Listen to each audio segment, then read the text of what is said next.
Be ready. 5 seconds. Start.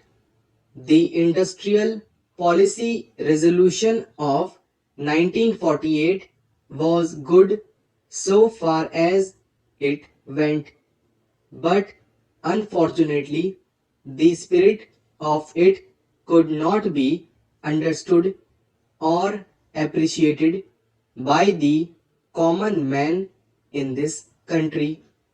So, a new orientation of this policy was given, and the Honorable Prime Minister, after his return from China, publicly declared that the future policy of the country, or rather, the future pattern of society, will be the socialist pattern. That was further emphasized by the resolution passed at the Avadi session of the Congress and later reiterated by Shri Debar, President of the Indian National Congress. I am very glad to say that the spirit of it has been caught by the nation today. If I may say so, the nation has taken up the challenge for securing the socialist pattern of society. It behoves all sections, both inside this house as well as outside, without having mutual recriminations, to try and propagate in a sincere manner and establish the socialist pattern of society indicated by the statements of the great leaders of our country.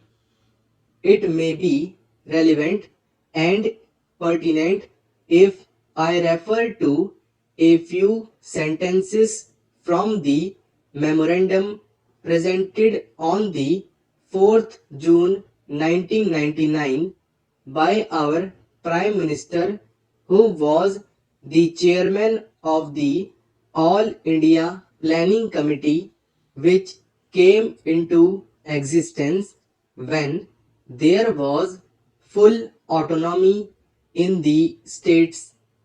On pages 39 and 40 of that report, he stated, it is clear that the drawing up of a comprehensive national plan becomes clearly an academic exercise with no relation to reality unless the planning authority or those to whom it is responsible are in a position to give effect to the plan. If this authority is powerless or circumscribed or restricted and has limited activities, it cannot plan. An essential prerequisite for planning is thus complete freedom and independence for the country and removal of all outside control.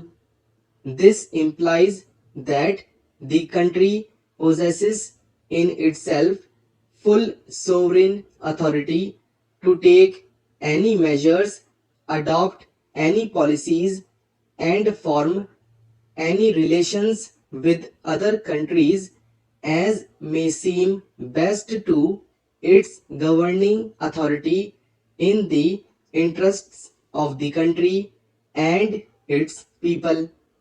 National independence is thus an indispensable preliminary for taking all these steps that might be found necessary for carrying out the 5-year plan in all its various aspects throughout the whole country.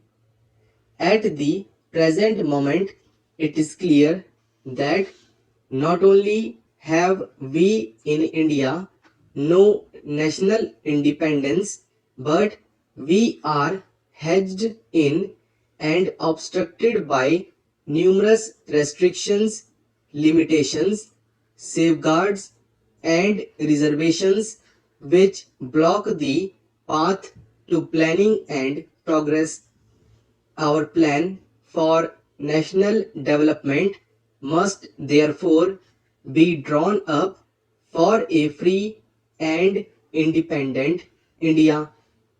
Thanks to the sacrifices made by millions of our countrymen and countrywomen under the leadership of the father of the nation, Mahatma Gandhi, we have today secured complete sovereign political independence at a time when the nations of the world were engaged in the bitterest struggle using all the weapons of destruction. If therefore we have secured political independence during the period of a quarter of a century, it should not be difficult, especially when we are today masters in our own country, to secure a socialist pattern of society as has already been indicated, but it requires the assistance, the propaganda, the active work of all those who are interested in this. I am sure so long as my honorable friends, the minister, the deputy minister, and the other minister who represent the commerce and industry ministry can give us an assurance that the capitalist pattern would be avoided, some of us who believe in a cent% socialist democracy give an undertaking that certainly totalitarian policy will not be introduced in this country, because we have believed all along during the fight that we have given to the British government when we secured political independence, that we shall try to maintain democracy undiluted and a socialist democracy at that. I am absolutely certain that in this country of ours, liberty of thought, liberty of speech, and liberty of action will be guaranteed to every citizen to express his views in the manner he pleases.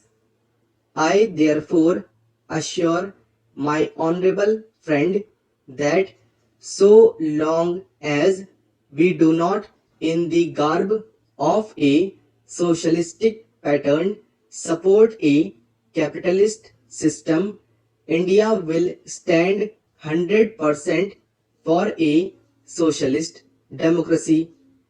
Now, luckily for us, the fundamental rights of the Constitution have declared that a citizen would be assured of many of the social amenities which will give reasonable comfort from the womb to the grave.